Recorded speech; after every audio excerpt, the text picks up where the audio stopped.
Yeah, as you can see here, I'm now on our test system, so that will be that's also the system you are currently, I guess, working with mainly. And I'm now going to sign in as a CB. So that's exactly the view you should also have.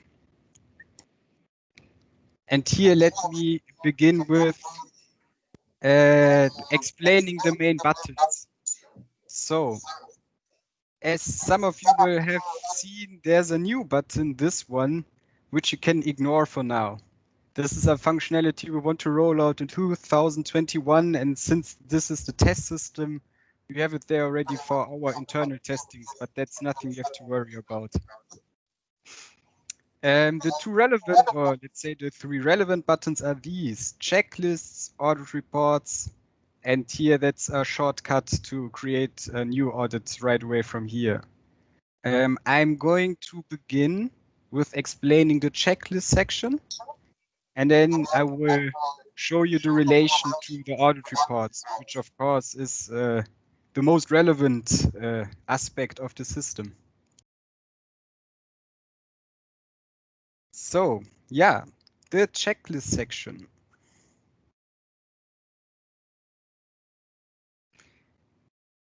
As you can see here, we have here the list of all the checklists available.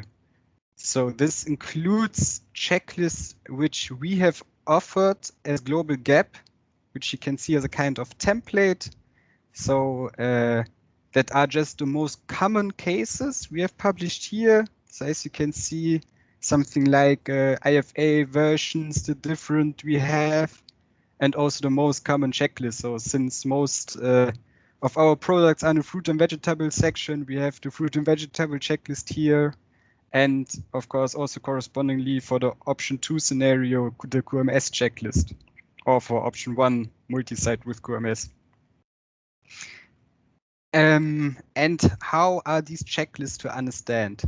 So they are the ones which we have published as Global Gap, as you can see here by the owner. And you as a CB also have the opportunity to create your own checklist in case you are missing some of those which we might not have published, for example. Which means that you can't create your own checklist content-wise, but you can select the modules you want to have in your checklist from the existing standards in the system. Before I dive into that, you should also know we currently have in the system IFA in the versions 5.2, 5, and 5.3 available already. And we also have the FSMA add-on. So, yeah, if you now see, okay, yeah, there's a fruit and vegetable checklist and there's a QMS checklist for IFA, but I want to, for example, audit something in the fruit, flowers and ornamentals module, you would of course say, okay, that's not here. So how are we going to do that? Yeah, if it's not provided by Global Gap, then I will just create it on myself, which I can do here by create checklist. Now I can give it a reasonable name, whatever. So I said I want to do fruit, flowers and ornamentals. So I will say something like that. IFA version 5.2 with the known modules. For example, I give it any versioning number I think might be reasonable for my case. And then I can click down here, create checklist, selecting standards and modules. Then I can select the standard. So in my case, it would be IFA version 5.2, but you could also combine it with others, for example. Then I go to the next, and here I can select the modules which should be part of the checklist. So, of course, AF, CB, and I want FO. And then I simply click Create Checklist.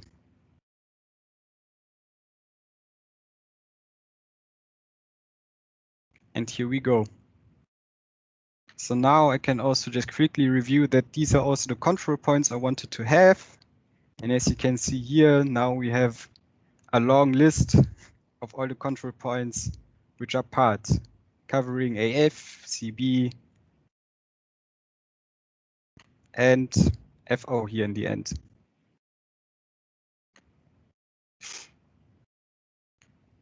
So that's now my basic. That's all I had to do. And with that, I'm now able to create an audit, which would base on this checklist which I've created. So I go back.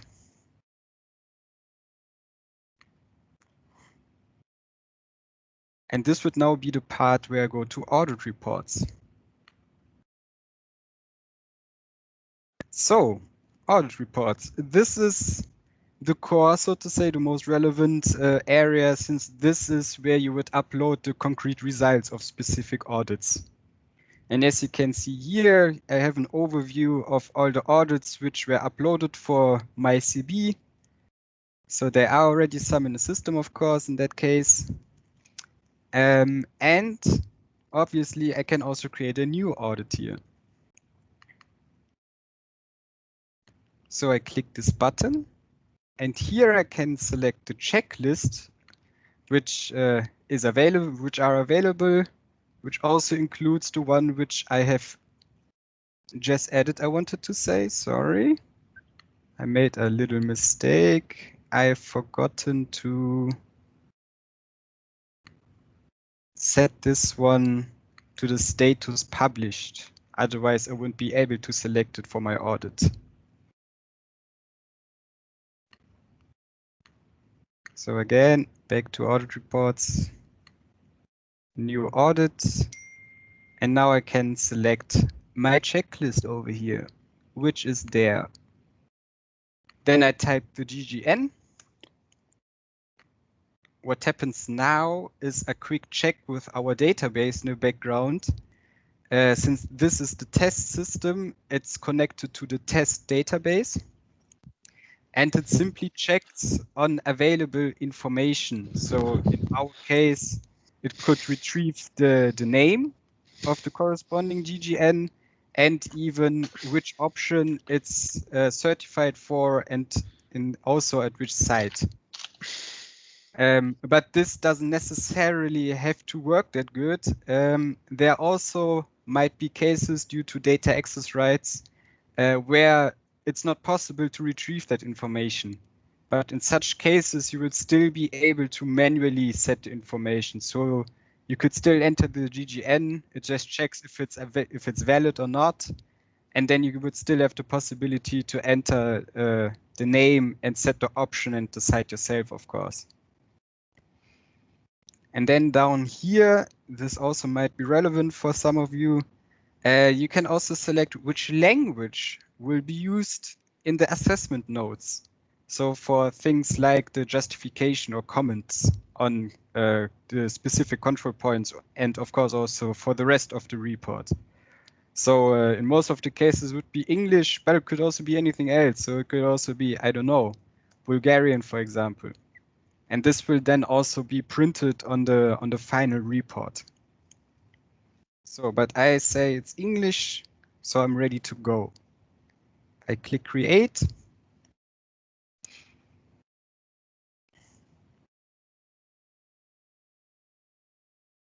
And now here's my new report with the basic information I've just set. So the GGN, the name, which standards is included, and the checklist. And then here I can fill in more specific information. So in this case, general information on assessment. So things like the contact person on the field, where the field is located, some other comments I might have, if it was conducted as remotely. So for example, via Global Gap Remote, when the audit has taken place, the start and end dates, and also more information. So the audit team, who was present on the field, and what was done on which days. Then there are also standard specific fields. So this basically reflects what you also currently fill in the Excel checklists, which we have published on our website. So things like what kind of assessment is it? But also things like, was the food safety policy declaration confirmed? Which products were actually audited or in a certification scope and so on? Some basic information on which products were included for parallel production or parallel ownership, if at all. And yeah, also pharmaceutical information and so on. As I said, this is reflecting what you also currently have to fill in the Excel checklist, since this is also part of a checklist.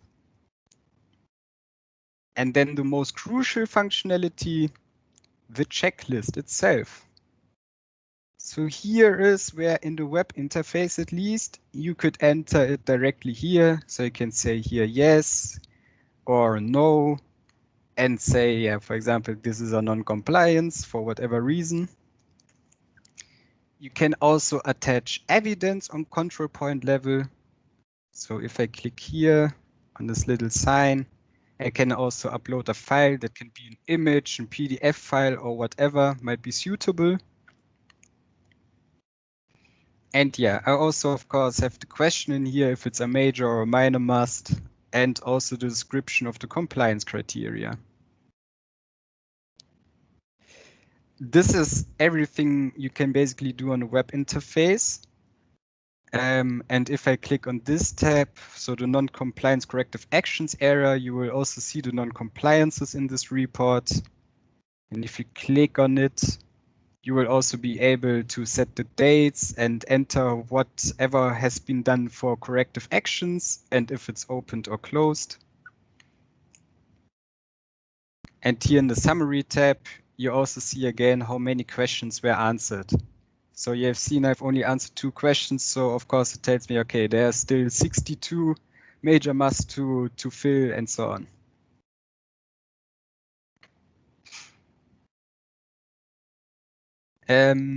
Right, then, assuming you have filled everything, you also have the possibility of printing it as a PDF. So if I click here on PDF, another window opens, and I can basically let the system generate a PDF out of the information which is available in the system. So that's what's happening right now. It's generating this PDF in the background. And that's how it would look like. So that this is a document you can share, for example, with the producer, which will be the most common case. And here's also all information, as you can see, which you have entered before. So yeah, the language with this audit was filled.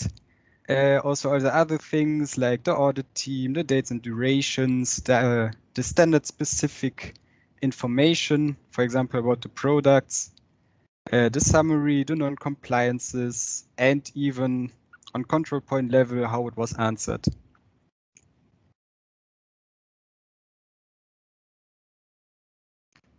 The same or similar to that is also the send PDF functionality, with the difference that it's not generated to get a preview in the browser. You can here enter an email address and give also your own brief text if you want, and send it directly to someone by mail instead of viewing it in here and downloading it or something. So this is just an additional layer making it a bit easier.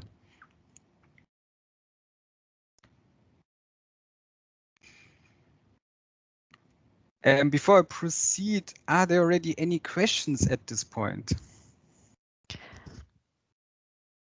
Yes, I have a question. Yes. And when you go to the assessment report or the assessment file, and most of the time when I fill in the duration of the inspection is written in the report nothing.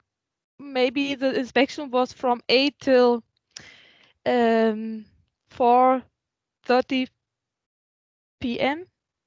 Then in the report. Date No, start and here date end? date and duration. Ah, down here, yes. Yes, so the duration in hours can be written in complete hours, so only 1, 2, 3, 4, 5? Or can we also write with a half hour, 45 minutes? Ah, So yeah, okay. Yeah, these are, Exactly.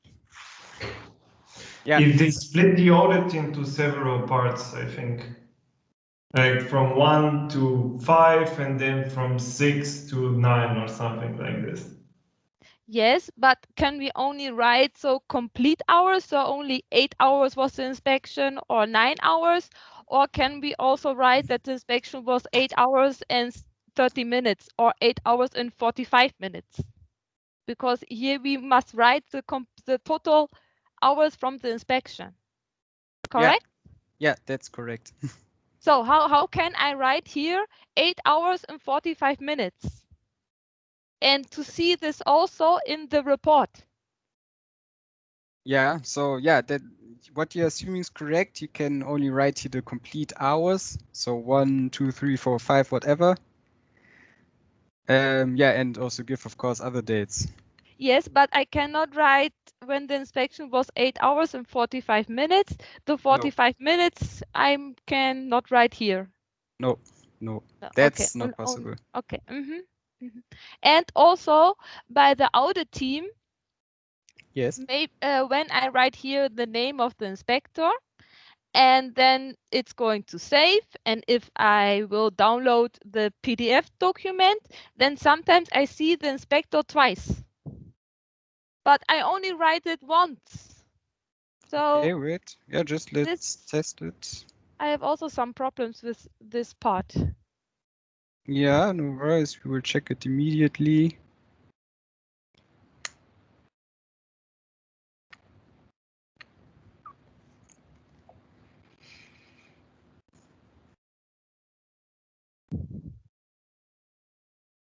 Ah, that's what you mean, right? Yes. So you see two times the same person. Yeah, but it's only one inspector. Yeah, you're right. That's probably a bug. Wait, I'm just noting it down quickly so we can check it.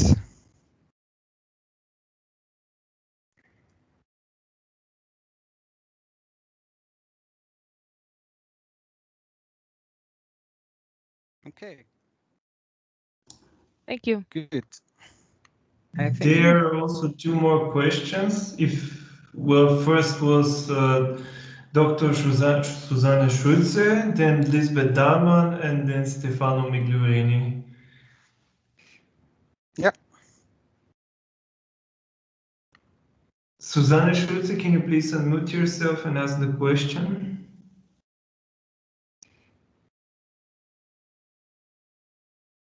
Okay.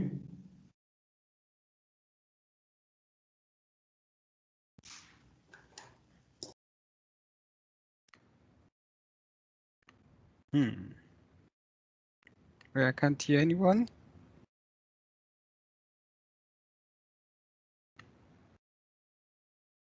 Okay, maybe the next. Yes. Susanne is not available. Lisbeth Dahlmann, please. Yes, I just wanted to ask, when we are creating the checklists, it looks like it should be very easy to add a second subscope. So you would get, for example, be able to easily make a checklist that has both the fruit and vegetable and the flowers and ornamentals, for example. Yeah, that's also possible. Yeah. Okay, that would be very useful. Will the version 6 chain of custody also be available in this? To be honest, I don't know which. I think so. Yes, it's on our plan. So not immediately right now, but it's planned to be added within the next few weeks, months. Yeah. Okay, thank you. You're welcome. Yeah, but also take the opportunity to quickly show. So that was what I mentioned before. I can also select multiple standards, for example, and even out of here multiple modules, right? So I can select this, this, and this, and even from a different standard or add-on, in this case, another module, create the checklist, and I will have it all in one.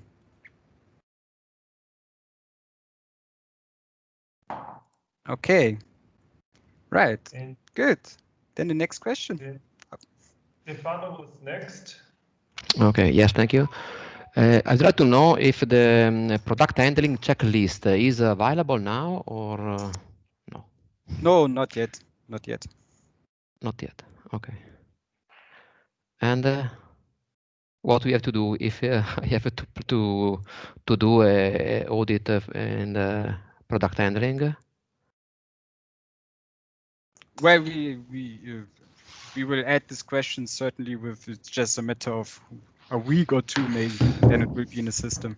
But that also And- basically the fruit and vegetable part, right? That's what you're referring to. Yes, but I'm Yeah. talking about the QMS checklist. Now the current QMS checklist has also a sheet for product handling requirements. Mm. Now, if I select the QMS checklist in the tool, these requirements are not present. Yeah, right. If they are not present, you don't upload it. When we include the new feature, then we will inform you, and from then on, it will become obligatory. Okay, thank you. Okay. Was there more questions? I don't think so. No. Oh. I have one question, Yeah. and maybe when you can go to an audit report and you opened one audit report and you change the language to Spanish and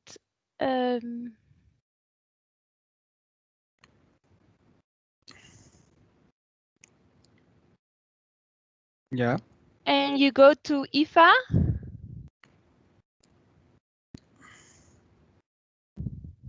One second, my computer's slow. Yeah.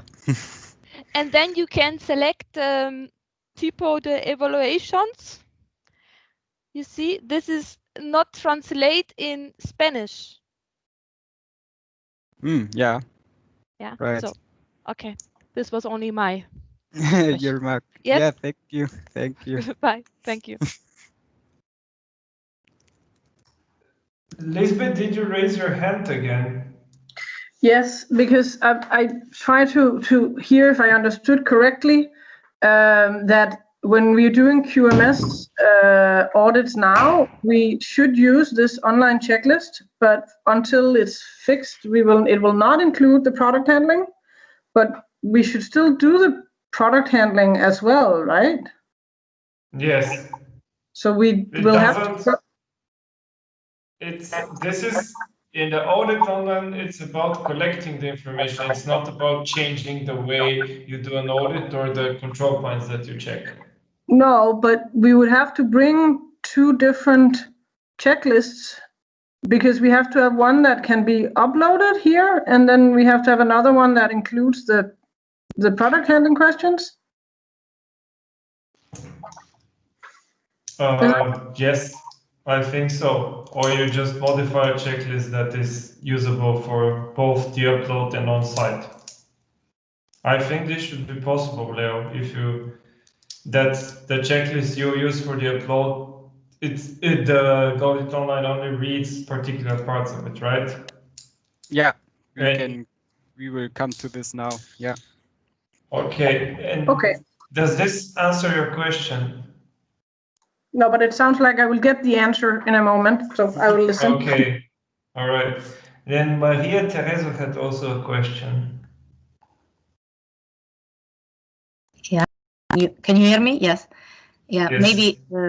Maybe I misunderstood the way we should do the audit online, but we have to answer from this platform on cloud in real time during the audit, right?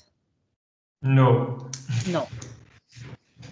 It's not the auditor filling the audit online like we are seeing now. Is the reviewer? Is the statement? Who is? I know that some of our software service providers that we've listed on the website also support this feature, which is an integration directly.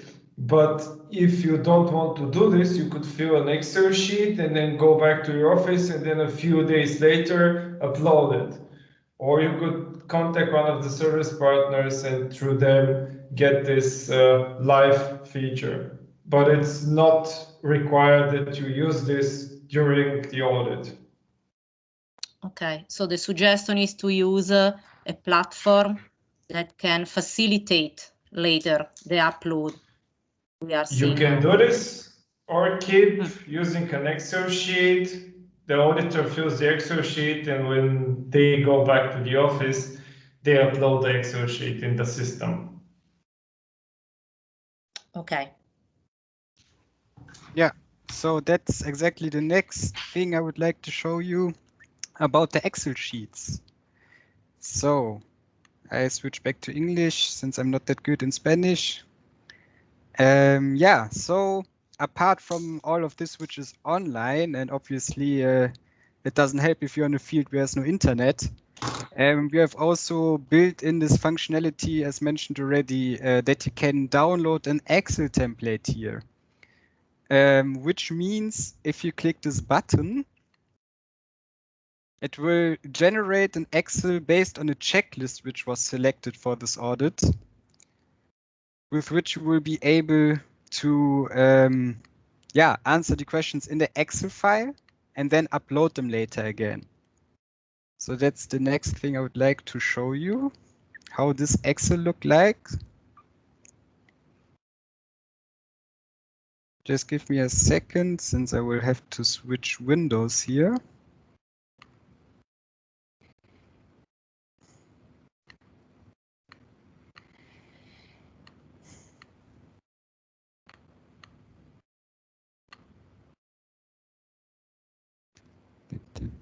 Where is it?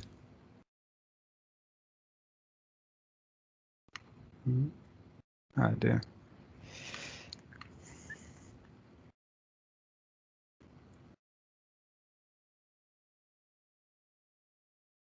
Wait, I can't find it. There.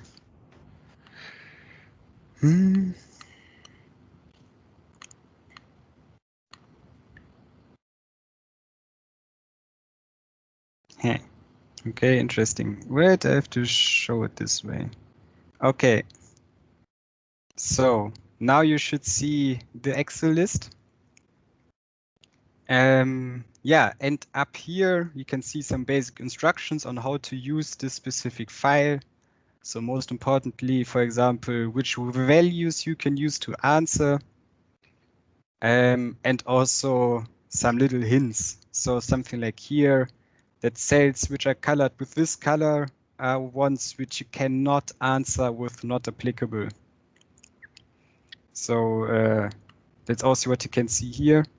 That's one of those which you can't answer with not applicable. And you have, as you can see here, it already has taken the answers which were questions, so the values that are online, it has put it in here already. And of course, the purpose of this is that is something which you can use obviously offline, since it's an Excel file. And then you can type in here your answers. So for example, you can here again say yes, or not applicable, whatever. I can also here say no and give it a comment. As seen before. And then you would go through this list, which you can also filter up here for those which you need. So I don't know what makes sense in your case. If you say, okay, first want to go through the major mass, you could also filter it accordingly. That are basic Excel functionalities. I don't think I have to explain them. Yeah, and once you've filled all of this, you would of course save it. And then if we switch back to Audit Online, so let's assume you're coming from the field and have an internet connection again, you could go back to here, to the audit where it belongs to, and then click here, Upload Excel Template. Search for the file, which was this one, and then upload it. And now it's cycling through the list, so it's cycling through the Excel file and checking for the answers to be transferred. And it will also give me indication if it was successful or not. So of course, with the food and vegetable checklist, it takes a while since that are over 200 points. And now I get the result, okay, was successful. It read 197 lines. And now I could confirm because I see here no failures. And when I then check again if it was actually uploaded, I will see that it's processing now, and where I have set it, it's now uploaded accordingly. Then I would also, before I go to more in detail, also show you what happens if you fill something not correctly. So for example, you use a value which is not allowed in here, like age, that won't work because it's not applicable.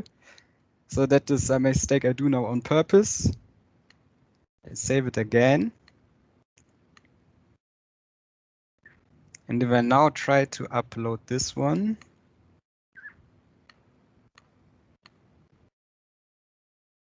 it will again, of course, read through the entire list. And then it should give me an error message.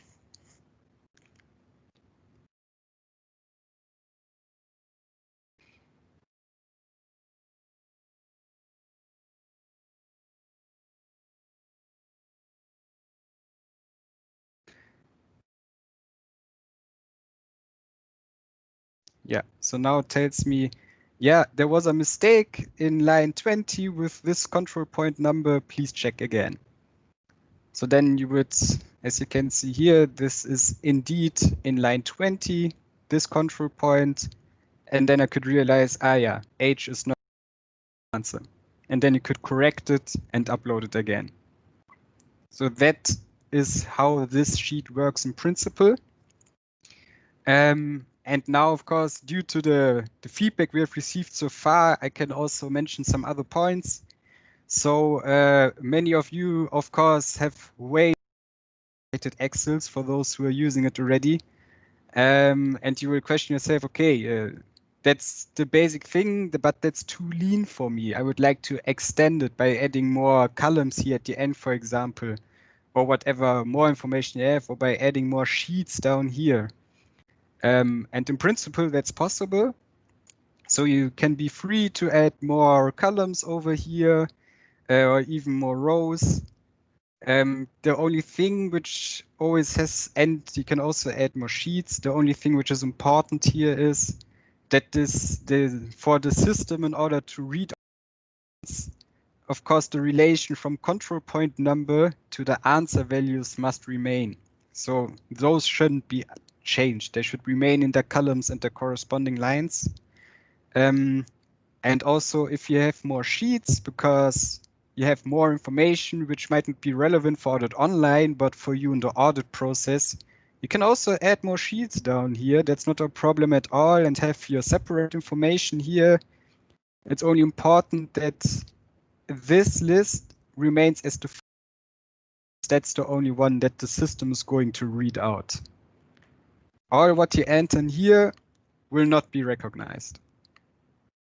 Just as one example. But as again, you can actually change a lot in this Excel. You can also change the content of this, even if you would want to, because you say, okay, I need some additional comments for my auditors or whatever. You can do that. As I said, the only relevant thing is that the answer fields remain the same, so they're at the same position and the relation with the control point number remains. Okay. So this means you could add an extra sheet where you have the product handling for QMS, for example. For example. And this will not break the upload. Yes. Exactly. So, yeah, this usually raises a lot of questions, so that's why I'm open to answer some. There is a question by Nadine Harmes. Yes, it's a different question, but most important today would be if we should upload, if we have a report where all non-conformances have been closed, if we should upload it as yes.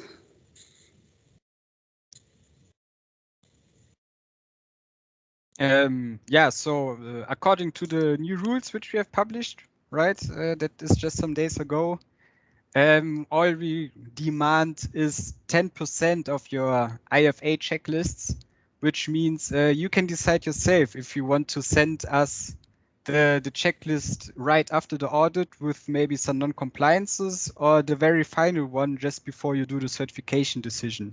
That's up to you in the sake for testing the solution. And as we have also said, of course, we also still want to improve the solution at different points.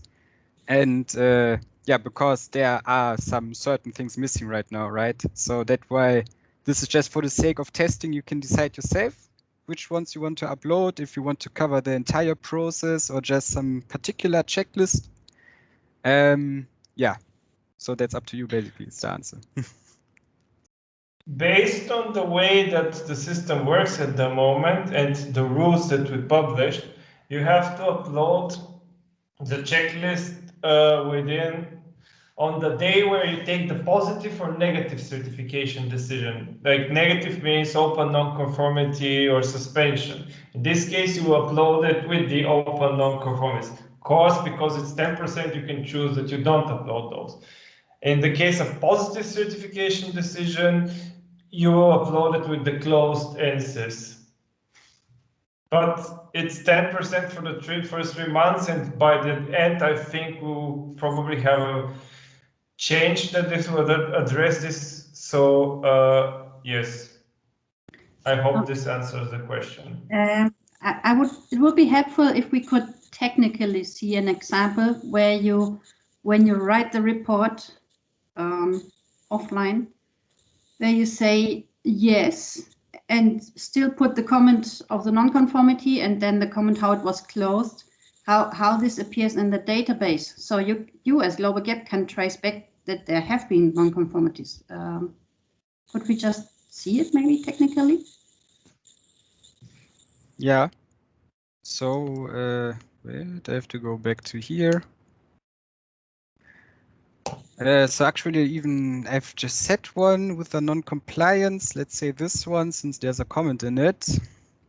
I don't know, I would give it some dates. Let's say this was found yesterday. I do my corrective action. It's myself. It's closed now. And then I save it. So now I see it's processed over here. And also I can see it now in the checklist, like, where was it? Here, that's the point, right, where we have done that. And if I do now my PDF reporting, I will be able to see that this was a non-compliance.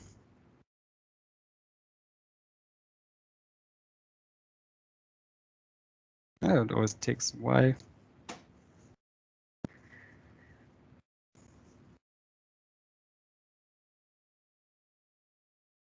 Okay, so it stays closed, but no. Right, and if I go down here, I can also see the point here again. Yeah, no, I'm just asking because people could misunderstand and think they put closed, and yes, that's why I wanted to see it technically. Yeah, but also must be transparent here. This is also one part of which we want to improve the way how it works, right? So a way how you can, when it is closed, also state that it's not a no any longer, right? That you can tick it as now it's compliant, but still be displayed here that it was for non-compliance before. That is one of the parts we want to improve to make the process better. Okay, thank you.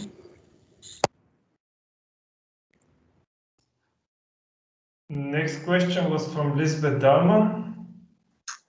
Yes, I'm just curious about the 10%. Is this 10% of all our audits, or is it grouped like 10% of all option 1 and 10% of all option 2, or 10% of each subscope or each standard, or what is the? Is it just 10%? 10% of all audits, your choice. Okay, thank you.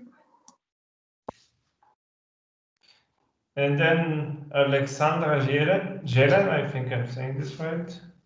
Yes, I have a question. Is it possible to generate a checklist that we can use more than one time, or we need to generate for each client new checklist? Yes.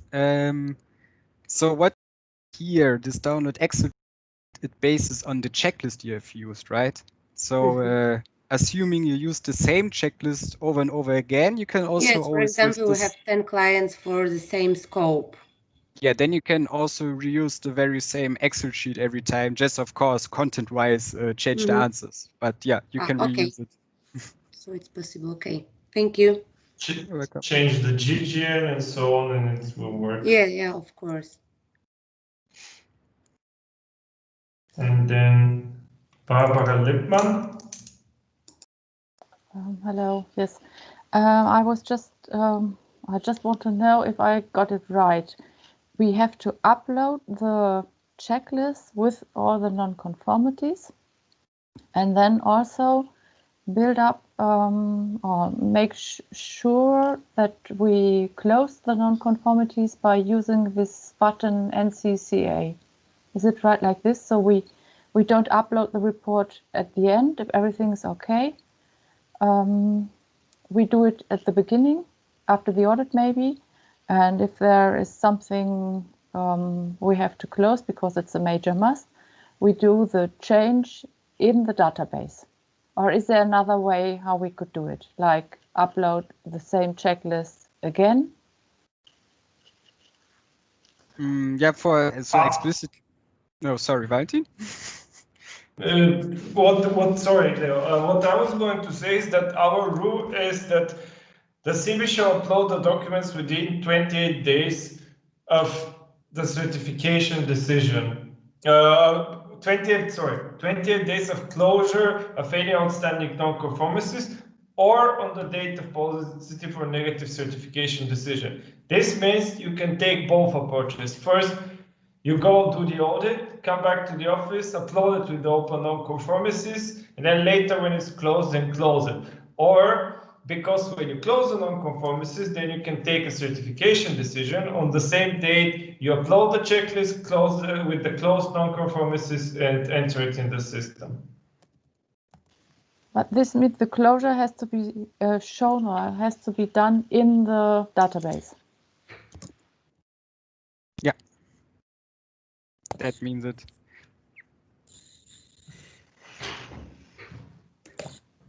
So it's no second upload or something like this. Not if you want to close a non-compliance, no. No. Then you would have to do it here. Okay, thanks. And like Leo said, we are also working on improving this, so this will be recorded in a way that makes sense, that you could upload which was open and which was closed, so it keeps the information for you and for GlobalCap. This is one thing we're working to improve.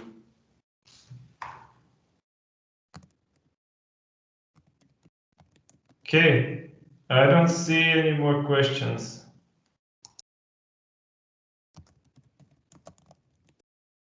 Okay, good. And then I will just show you some other stuff which might be relevant. So not concretely for audit reports, but in general, if you click up here on your own profile button, you will have some other options. So for example, you can change the details of your own profile, meaning you can change your name, email address, all these details. For those who are making use of our API, this is the place where you can set your so-called API token, which is nothing else than an authentication method. So instead of using a username and password, if you want to access the API, you would just use this simple token, which is generated for you individually and which you can manage here. Then also you can manage your own company. So if you have the role company administrator, as I have it in this case, you will be able to modify the company information Of course, usually this doesn't happen on a daily basis, but it still might be good to know. You can also upload your own image. This will then also be printed on the PDF reports. That's then at this spot. And you can also manage the users of your company. So here, as you can see, I have the Cypro team in this test CB company. And basically, you can also then change the roles they have. So you should be able to create audits or not, for example, or if the specific user should be able to create checklists or not. And since this happens very often, you can also send an invitation link again, which means, for example, if now Daniel has lost his password for whatever reason or just can't access the system anymore, you as a company administrator, which is usually the scheme manager, right, the first user we invite to the system, will be able to click this button, and then there will be an email sent out to this user with a new link so he can reset his password. And of course, you can also delete users, for example, if they no longer work for your company, and you can also invite new users. So you're not dependent on us from Global to do that. You can do it all by yourself. And also one thing and of course you can also change your own password over here. And one thing which I would also like to show you is the case when an auditor works for multiple CBs. This is also, of course, in the real world often the case. So this is a user which is registered for multiple CBs. And when I log in with that, I can now select which CB I want to work for now. And then when I click sign in, I will have this company now, which is Leo CB Test. So you see, okay, this is the company with only 2 reports. And now I think, oh, but I also wanted to upload something for the other CB I'm working for. Then I can also just do it on the fly and swap to this one. And as you can see, now I have another set of information, right? So this also might be useful. And how can you do it? So if you invite a new user from your company as a company administrator, you can just simply invite the email address. You don't have to bother about all the processes in the background. If this user is registered somewhere else or so, you just simply invite the email address. This user will get an invitation mail. And by confirming the relation, the user will then be able to switch between the CBs. And that can also be more than 2. That can be infinite companies. I have a question, Leonard, regarding the rights. How can a scheme manager set a profile for technical reviewers or for the people who release the final report if it's not the scheme manager herself? Where we don't have technically implemented the review process. So we will, at the moment, it's still up to you. So you decide which persons do what in the process, and all you can set with the roles which are available is, now I'm not a company administrator anymore, but if you are able to create audits or not in general. Yeah, but I cannot, okay, so just the role of assessor, but not the role like assessor of the assessor, right? Yes, so to say, yeah. It's not a full auditing software, it's just a checklist software. It's not a certification software. I mean, you can enter the checklist, but it's not the entire process like review and so on. And it's right now it's up to you, like company policy, how you decide who gets to do what. And we give the account to the scheme manager, and then from then you internally have to regulate who gets access to what. Okay, Right. but it would be good if that could be changed, because then I can give access to the auditors so they upload the report, but don't release their own reports. That would be helpful. Yeah. One that day. Let me talk. I will take it. Yes, that is definitely something which we are discussing already, and how far we can realize that. But at this point, it's not clear, or we can't be sure if we are able to implement such a review process till February. So that would be something that the software solutions from our API partners can provide, but unfortunately not our very own Audit Online system here.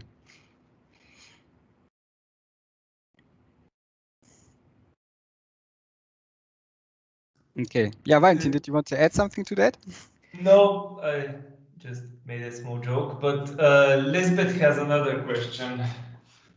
Yes, on the same topic, I think it looked to me like once you give people the role as an assessor, they can read every report that's been uploaded for this company. Yeah, exactly.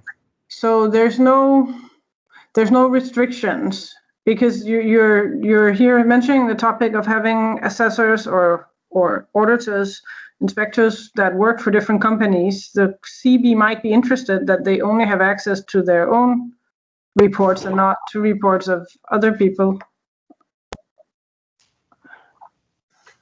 But yeah. So yes, you're right. Basically, you can't say this report should be seen and this not. no. So either they see all reports or none. Yeah. Okay. A note, Leo. What? That is it. As I far understand how the system works, you don't need to be a registered user to be entered as an auditor to a report, right? I can write in every report who was the auditor that did it. Like there was this note in the assessment tab. Yeah, right. I mean, that would also be an opportunity. You could also say that the auditor shouldn't be the one uploading it to you, actually, that you just do it as a CB and just state in the audit team, yeah, but the auditor was this and this person. So that way they wouldn't even need access to the system at all. Okay. It is not like database. You don't have to register all auditors, inspectors now.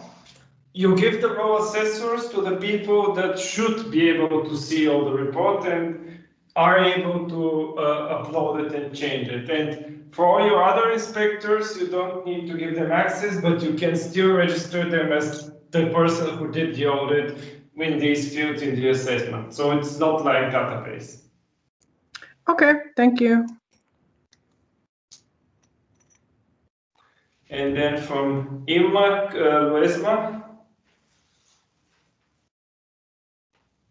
Yeah, please, could you go to checklist section? Yeah.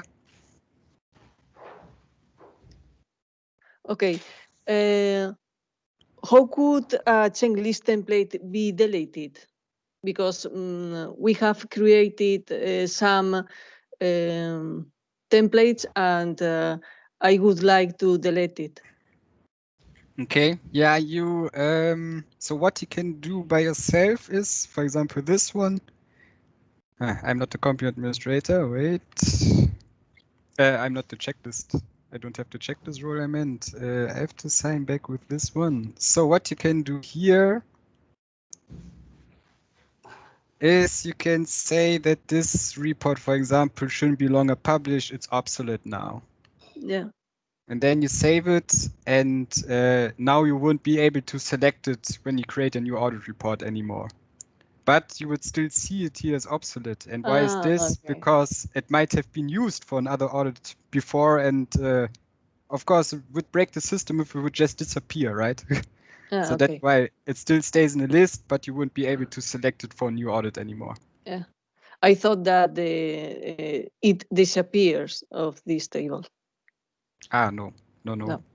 Okay, and the second question is about the API. When does the API available? Oh, it is available already. So we also have. Yes, why are you asking? Let's put it that way.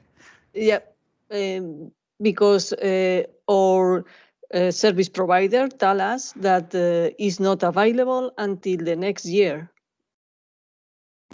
That might be a misunderstanding. So it is available all the time already. And you can also use it. I mean, our partners are doing that and some CBs also.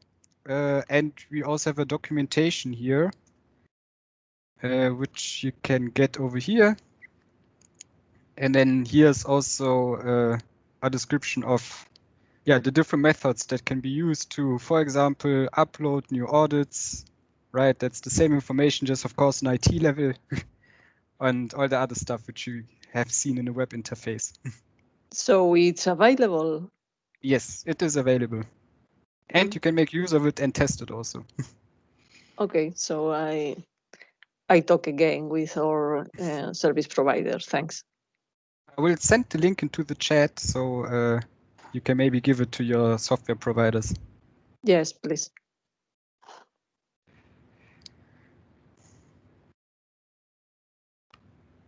Okay.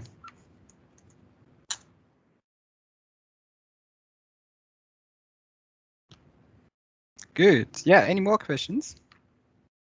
John Lay. Hi there. Yeah, on the subject of the API, are you able to give us more detailed documentation about how to use it? I mean, you've given examples there, but they're quite brief examples, and we really need more detailed examples of how to fill in, for example, where you're sending up multiple values for a field. So, field types, how we populate them. Yeah, the field types. Yeah. Currently we are working actually exactly on such a catalog, which would then explain more in detail than today of the possible values, right? That's what you're asking. So if I go back to that one, these are of course examples, but maybe you would like to know more, generic. So we are working on a catalog which would then show more in detail. Yeah, for this field, the possible values are numeric, for example. Yeah, and so audit save detail. If you look at that one, for example. Yeah, for all of them, of course. So not only for this one. There's a few fields in there where you might be sending multiple responses for one field. So how would we tie those together? Doing multiple products, and you're sending lots of products, and you want to give parallel production, parallel ownership for all of those products. How do you tie those together? Right. Yeah, there we will provide something. So of course data arrays here. For the experienced programmers, they usually know how to handle it even without more explanations. But as I said, that's what you mean with products over here. Yeah. We will bring up a catalog which explains this more in detail. Okay, thank you. Okay.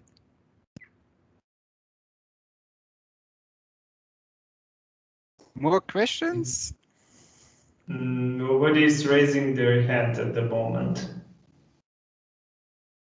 Okay, now people are. First was Shailesh Patil. Yeah, hi. Regarding the same API, I would like to ask you, the difference is like the audit new and the audit new GGN. Yeah. So basically, what's the difference? I mean, I just assume that it just creates a new audit report in the tool. Yeah. So audit new is the one which you can usually take. The only difference to new GGN is the name. So in case what I explained before, when it can't fetch the name from the database, it might come back with an error message telling I couldn't get the name. And then you can also set it yourself. You can also immediately do it. So that's the only difference. So technically seen, it's actually the same, as you can see. Just with the difference that here you can also provide the name. All right, and like in some cases for the API, the responses are not mentioned. So will we also have some kind of responses or the error codes? Yes, the responses usually state what is missing or what is wrong in that sense. All right, so okay, so it will be textual kind of things, not specific error codes. For example, if I use the new or a new GGN, so it says that the producer name is not available, so that accordingly we can correct. So there are no preset codes as such. So Yeah, just be exactly. textual things. Yeah, exactly. All right, perfect. And secondly, in case of the non-conformities, wherein we are saving the, if you go to the save control point value. Yeah. Oh, sorry, the non-compliance. So here in this case, we just have to give the justification in the form of non-conformity or the corrective action.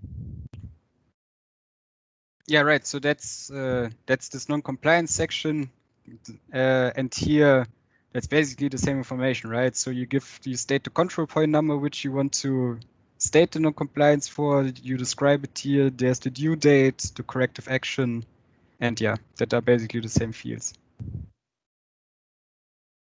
Right. That's what you can do here with this save non-compliance corrective action method. So we have to give the failing again. Is that correct? The non-compliance?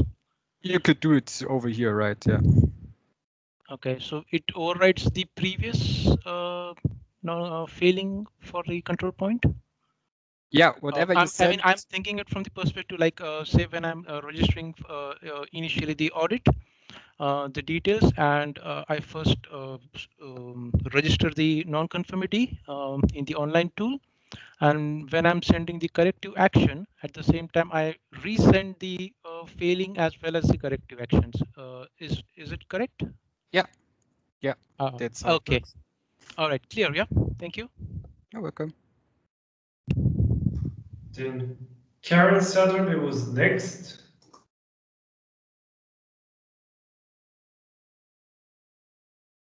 Karen, are you still there?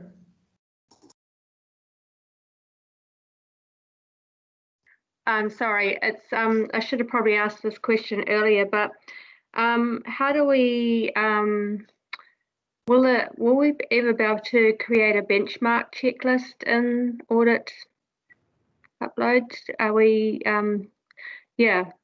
So if we're currently using like a PDF or Word document for a benchmark checklist, are we ever going to be able to create a checklist here? You mean content-wise yourself? Yeah. So I mean, how will the benchmark programs get on if they want to use the system?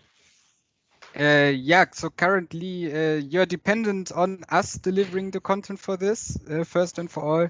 So yeah, as I said, currently we only have IFA and FSMA, but we will also add more standards and add-ons like Nurture, PHA, COC, and so on.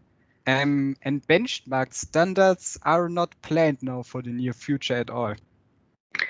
So is there still a requirement for CBs to upload a benchmark checklist as part of their 10%? No, it never was. It's include the 10% are valid only for the IFA version 5.2, IFA version 5.3, the FSMA add-on, and soon to be the Nurture add-on. The benchmark schemes were never in this rule. Okay, so even when we get to 100% upload, the benchmark checklists aren't included. At the moment, we're prioritizing including global gap standards in the system, and as the plan is subject to change, of course, but I think in the next 1 year we'll be only including global gap standards and other features. Thank you. That's great. Thank you. And then Ima Luesma has again a question. Yes, please. It's about option 2. Please explain how we have to upload the QMS and the producer's checklist. Yes, happy to do that. So that's actually also the last missing piece of what I haven't explained yet.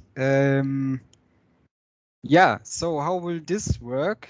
This is in principle structured that way. So the logic is you would upload an audit for the producer group itself. So that would cover the QMS part, the QMS checklist.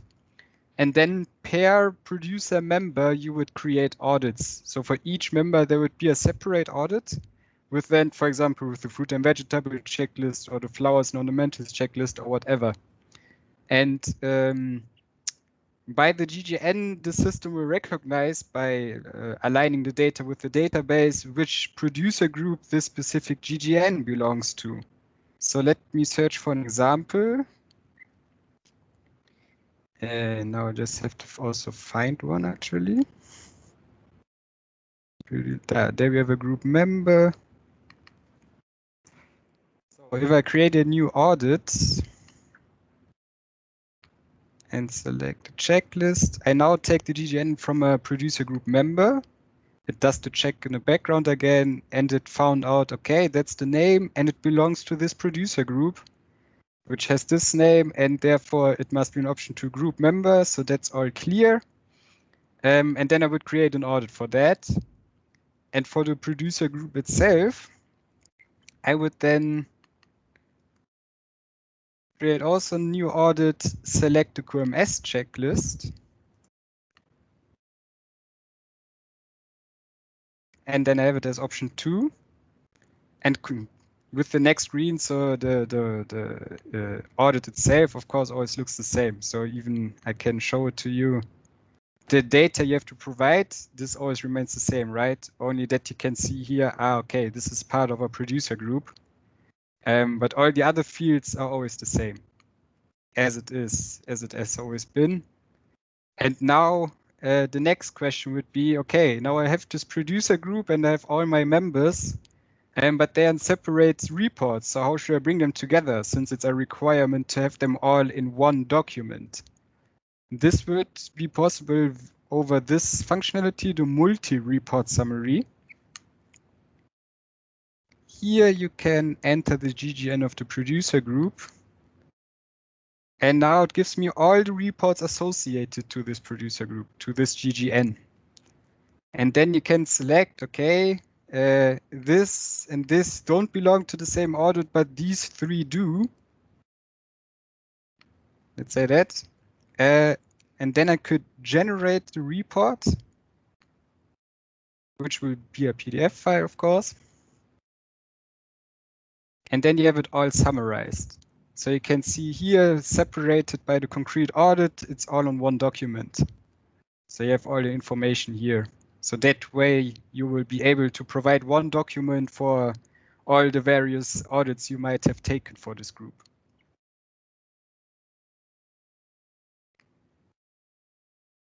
Does this answer the question? I'm sorry, but I don't understand very well.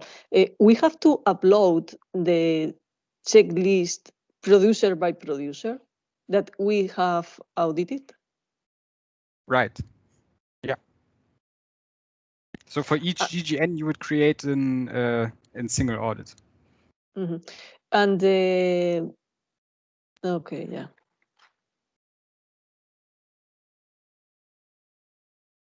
Yeah, it could be a very hard work, no, for 20 or 13 producers. It's not other way. It's just producer by producer audited. Yeah, yeah, that's right. If you do it in a web interface, it might be a hard process. Why we recommend moving to APIs or our partner solutions or whatever. Yeah. Or what you can also do. We also, I have one opened here. We also have this copy audit functionality, right? So when you say, okay, yeah, the most of the information is basically the same, and maybe I only have to change 1 or 2 points in the actual checklist. You could also just say, okay, I just copy this one. And then say for which GGN this copied version should be. And then you could create an audit based on what was entered here already. It will then take all the values from here and just change the GGN. So that way it might be quicker than if you do everything from the scratch again. Yeah, okay. Thanks. You're welcome.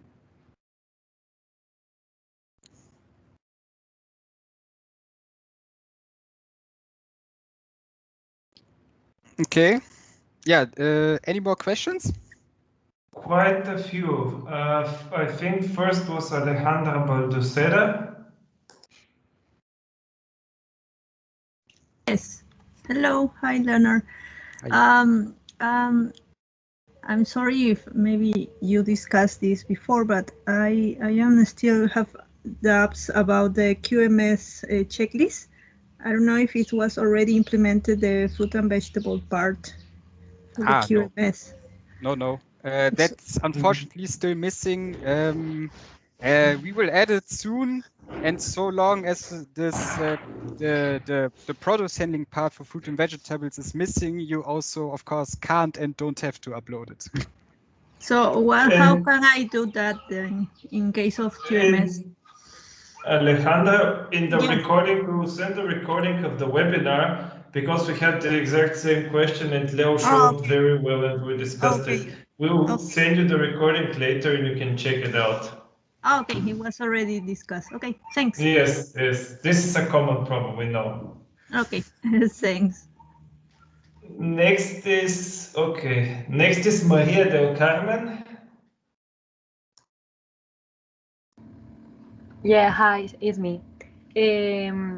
No, it was a doubt because of a question that was asked before, but now I think I understand. So the multi-report summary section is in case you are working with an option 2, and for example, you want to upload the checklist and also the QMS, but always for the same GGN. Yeah, the multi-report summary is not for uploading in this sense. You did this probably before already. It's really just for putting them all together into one PDF file. Okay. That was the doubt. And just the last question is regarding something they asked before about 10% of audits or something like that. And I didn't understand what this percentage is for. These are the rules that were the upload rules, and starting from 15, we send out the communication on 16 October to all the certification bodies.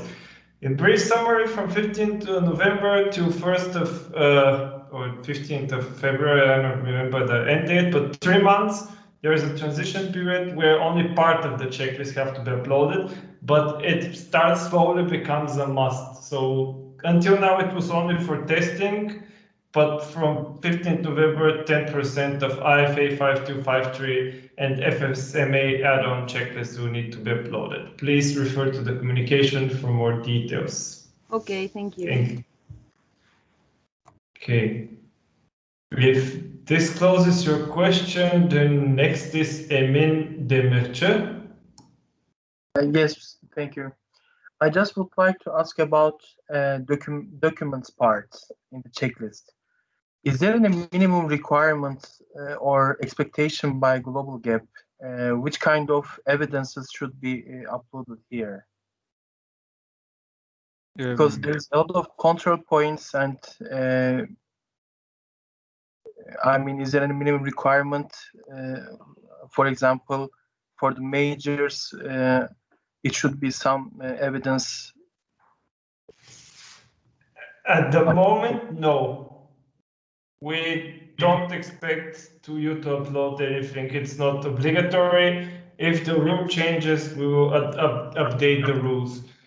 The rules that were published on 16 October, what is now valid, and if we decided at some point we also would need some of the evidence, we will let you know. But for the moment, that only requirement is to fill the control points, to add the comments and the assessment data. There is no obligation for the evidence. Okay. I also would like to ask some questions about summary part. Summary section. If we can go back there. Yeah, that example you meant? No, in the report, there is non-compliance and summary that one. sections. Yeah, sorry. This summary. Yes. Here, if it is possible to see the compliance rate after the closures of non-conformances. Because at the end, sometimes it is more practical to see if the certification achieved by, for the miners, for example, with 95%, or if it's still 94%, to follow that, to be able to follow that. If it's possible, it will be good option to see here. Yeah, that was indeed one of the points which we are also going to improve, because currently it's not following the logic of the general regulations. It's just a simple count up. So what is stated here as compliance is basically just say is the percentage of questions answered with yes. Nothing else. So that's something we're going to change, yeah. That it follow the general regulation logic. And question, expectation, let's say, in the NC and corrective action part, sometimes there is too much non-conformances, let's say. If there could be a multiple selection here for the due date, for example, it would be very practical. Because in the same day, due date is the same for all the non-conformances, and we can just click and multiple selection with the due dates or close dates or something. Okay, just yeah, to that's save time. Yeah, no, that's a good point. Thanks for that. Thank you also. 1 second.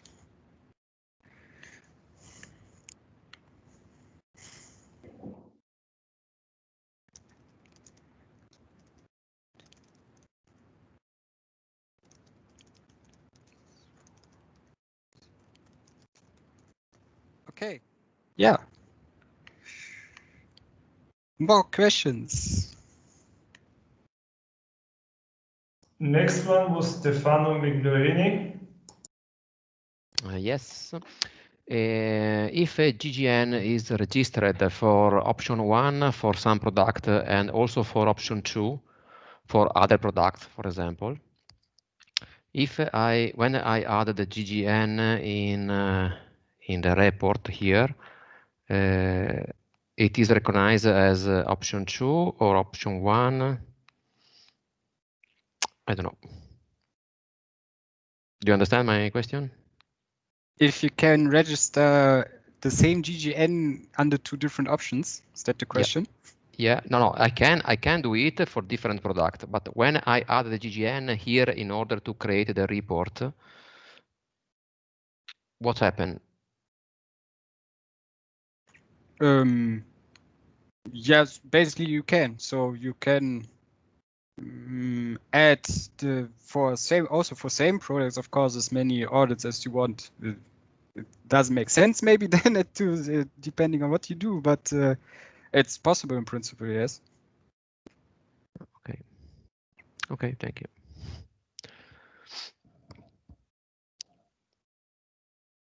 And again, Lisbeth Daumann.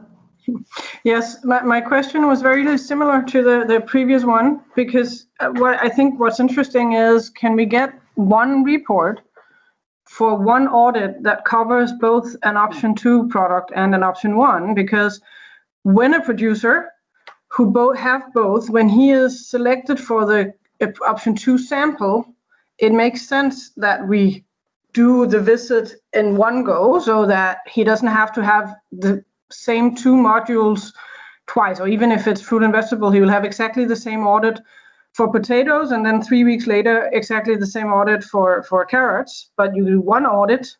It's nice to be able to produce one audit report. Is this possible in this system? Because this is what we do in practice, but will this system allow that? Okay, now I got the question. Okay, yeah, it's not possible to have different options within of one audit report. That's not possible. You can have different products, multiple products, but it's either for option one, so it can only be for one option.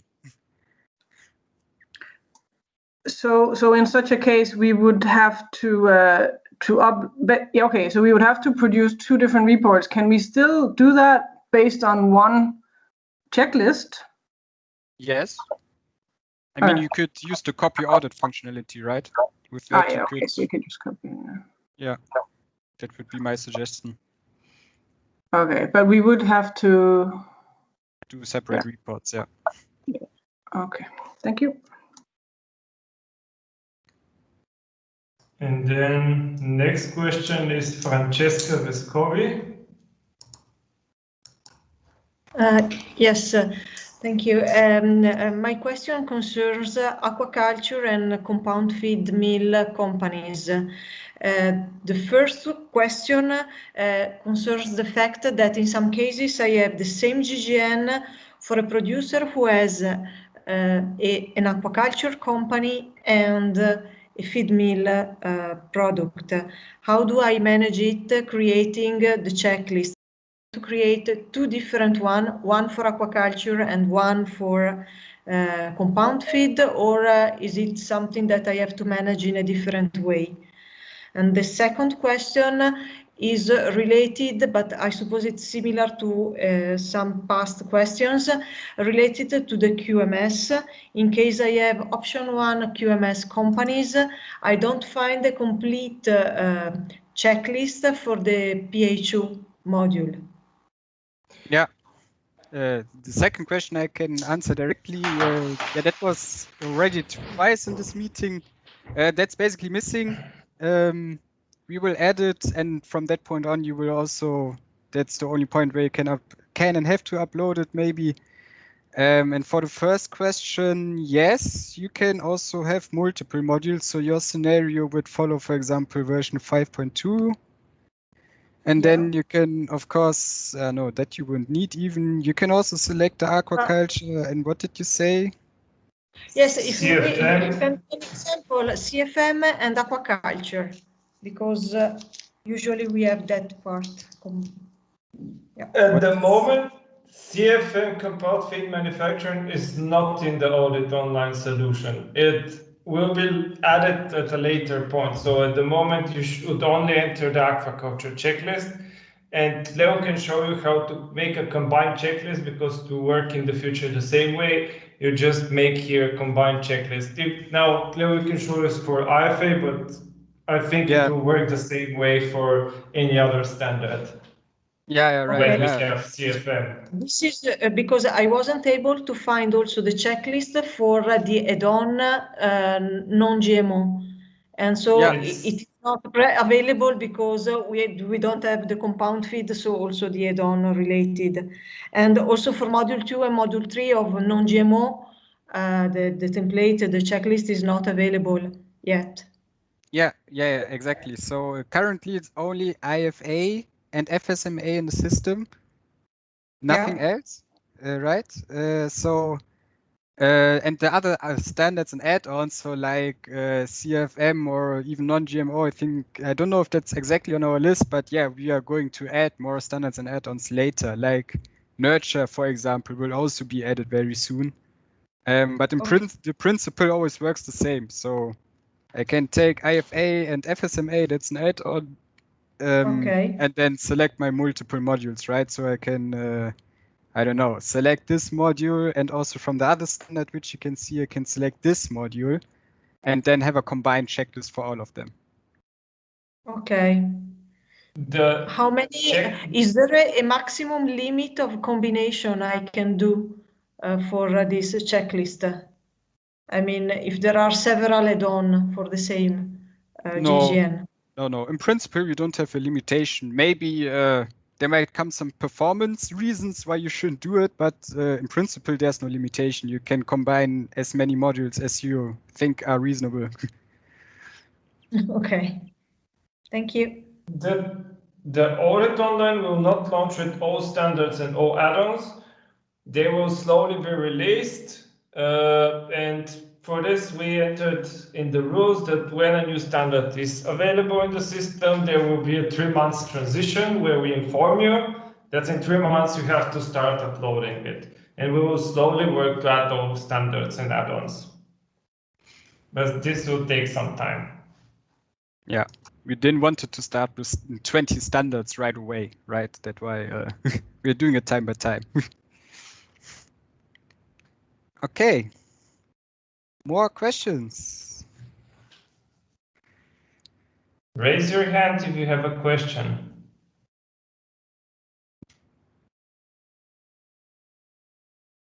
No one? Okay. Sí. Who is speaking? We are too impressed. Okay. Intimidated. Okay. Intimidated is better word, I think. It always looks scary before you start working. That's my experience with everything. But you give it a week or two, and then you will become masters. You know, database. It's better than database, but that's, you know, it's easy. But you will learn it. We're going to here to support you, so do not be scared. During this transition period, we have no sanctions, so you could get to learn the standards well. And we're having this training so we can also address things you have. But now we have 2 raised hands, and first was Joaquin Jesus.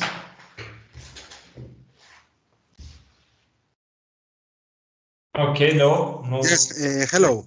Good afternoon. I have a question about the final report. There is any space for include the signature of the auditor and the client? No, basically not. I mean, you could upload it just as a document, right? If you want to keep it as evidence. So that's what you could do here. It's not only on control point level, you could also just add a document to the general audit report, but at this point, we don't require the signature because that's no data we are interested in that sense. So not for this purpose here. But still, if you want to keep the evidence, you would be able to upload it here, for example, as a document.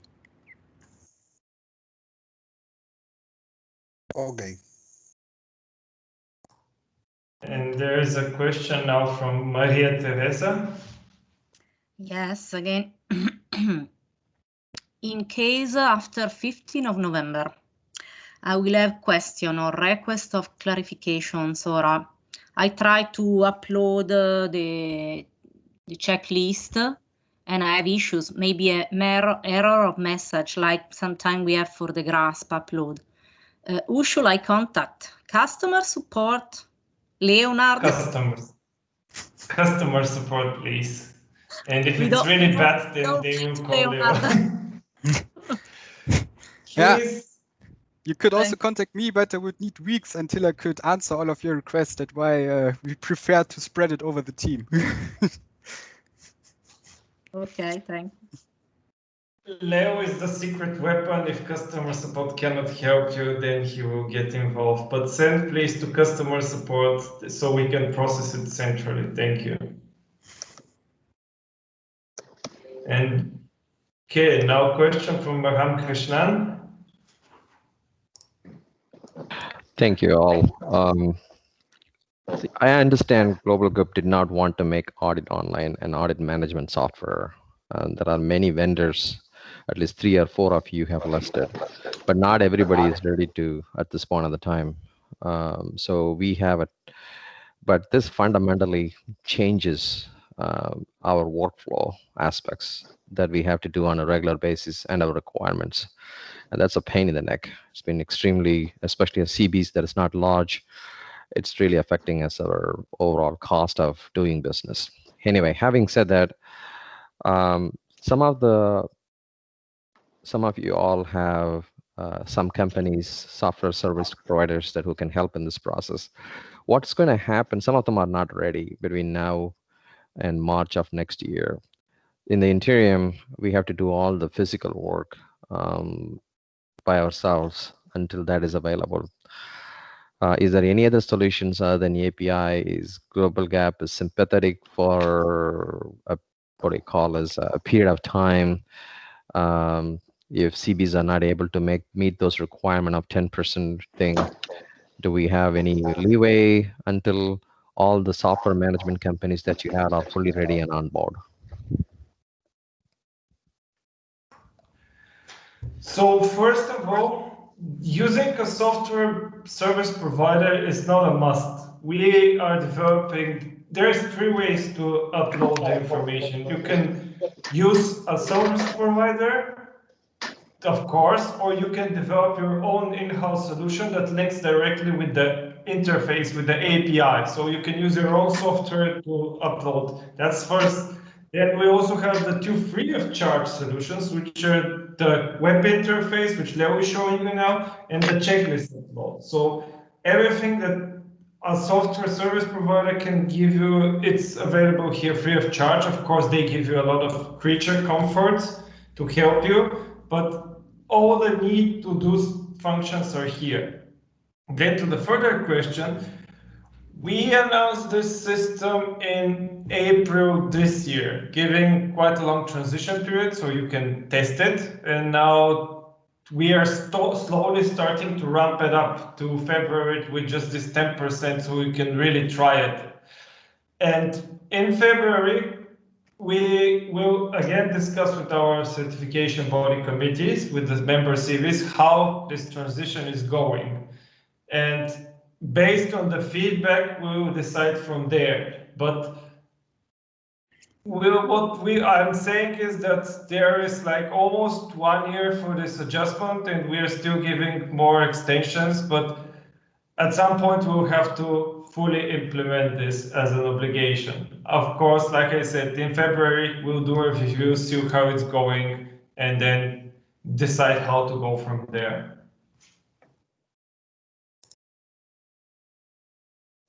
Thank you.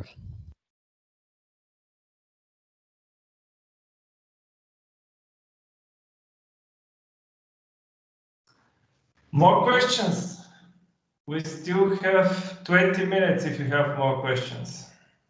Or do you have questions you want to show? No, actually not. But just to maybe you also think about it. I also have one question back to all of you for later than for the end. Okay. So now 2 raised hands, one from Luis Mora.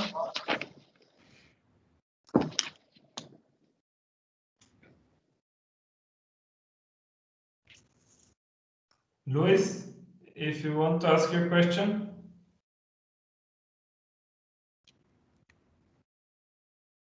Okay, if Luis is not available, then Francesca Vescovi. Thank you. Just to be sure, in case of option 1, multi-site with QMS, I was supposing to upload, to combine 2 checklists, one for QMS, one for IFA, and nothing more. I mean, as the option 1 with QMS is related to a single GGN, I suppose to put all evidences of sampled sites, as I do now on the Excel file, in a single checklist. Is this the right approach? Just to make sure that I got you correctly, your approach is for option 1 with multi-site to just upload one checklist covering fruit and vegetable and the QMS questions, of course, and upload all the other evidences you might need, correct? Yeah, I mean, not as, because you specified that in option 2, I have to upload a checklist for each GGN. In option 1 with QMS, the sampling is the same, but I have just a single GGN. Yes. So I don't need several checklists. Yeah, you can just put them all in one report, of course, since it's only one producer technically seen. Okay, thank you. Okay, then Vincenzo Geri. Hi, good afternoon, everybody. My question is about the APA. If we want to use the APA, how do we then generate the report, the audit report? Will that feed through the APA as well, or do we need to get in anyway this database and manually generate it here as well? No, you can do it via API. There's this method. Do I still have it open? Yes. So this audit new method is basically the same like what you see when you click here, right? What you see here is the equivalent to here. So you can also do it via the API. Okay, thank you. You're welcome. Because I now don't see other questions, Leo, you wanted to ask the participants something. Yes, I wanted to take the opportunity. We have now spoken a lot about what's possible now, and more importantly, what else we are going to change now in this time till February in the system. So we wanted to improve some functionalities, add more standards and add-ons, and so on and so on. So you can imagine a lot of things will be happening now in this time, not only on your side, also we are going to work harder on this. And my question is simply on communication. So there will be many changes, and of course it would be hard if you have to ask us every time, okay, what has changed now? So I would like to ask you, what would be the preferred method of communication? My what we did so far was, you might have seen, we were sending out monthly newsletters. My question would now be, or I would suggest, if we should do it the same way, but maybe just more frequent, or depending on how often new changes are coming, or would you like another communication channel for these new functionalities, new standards, or whatever, what is now happening in the next time? Yeah, I know it's hard to ask this in a round with 60 participants, but yeah, maybe you can give a signal by raising your hand if you agree to this approach of just staying with, send you an email via our newsletter whenever something new is happening. Is that the way how we can vote on this? If you agree to keep receiving information by email, please raise your hand.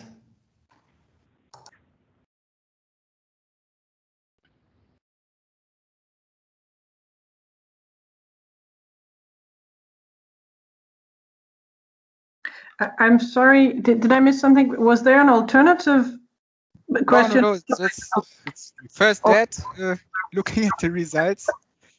So by now 20 people would like that way. More, okay. Yeah, okay.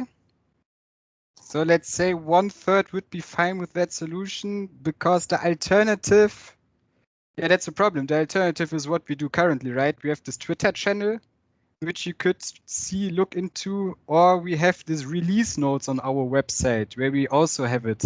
But of course, that would require that you actively look for this information. So that's why the best channel I can imagine right now is actually sending you emails whenever we update something now, especially in this hot phase, of course. In the long term, we might find more sophisticated ways to maintain this communication. Yeah, I think it's fine as long as the email addresses are updated also. I mean, not so that nobody is going to miss anything. Okay. Yeah, so thanks If for you putting your hands inform- up. Sorry. If you inform CB admin on your changed email addresses, we will keep it up to date. Yeah, and also maybe to make sure, we are sending out this monthly newsletter since June already, or since July latest. So if you haven't received any of those till today, then you probably we might have the wrong email address. So you should have at least 4 or 5 newsletters from us already, only specifically for Audit Online. So if you didn't receive them, then please get in contact with CB admin, so Valentin or whomever, to make sure that we have the correct email address of yours.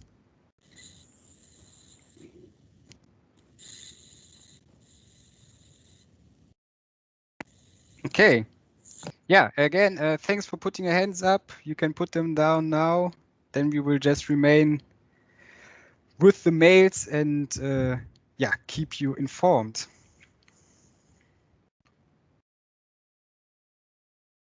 Good. I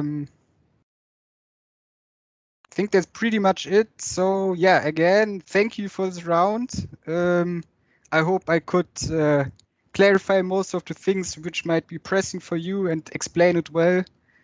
Yeah, as we said now many times, we are going to improve a lot, change a lot. You will be close in this process. We are also going to re-evaluate everything in February again to make sure that we are really all ready to go.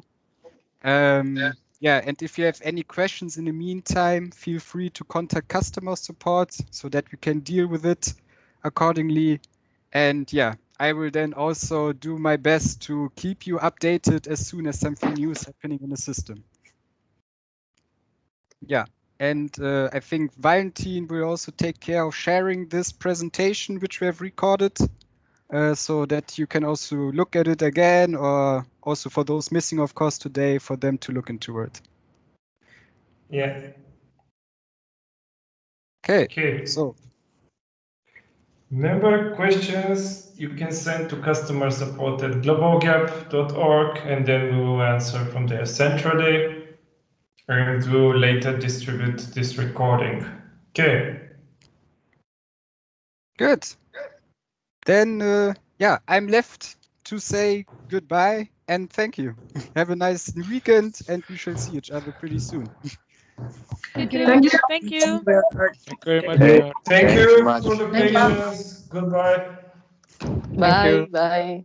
Bye. Thank you, Leonard. Bye-bye. Bye. Thank you.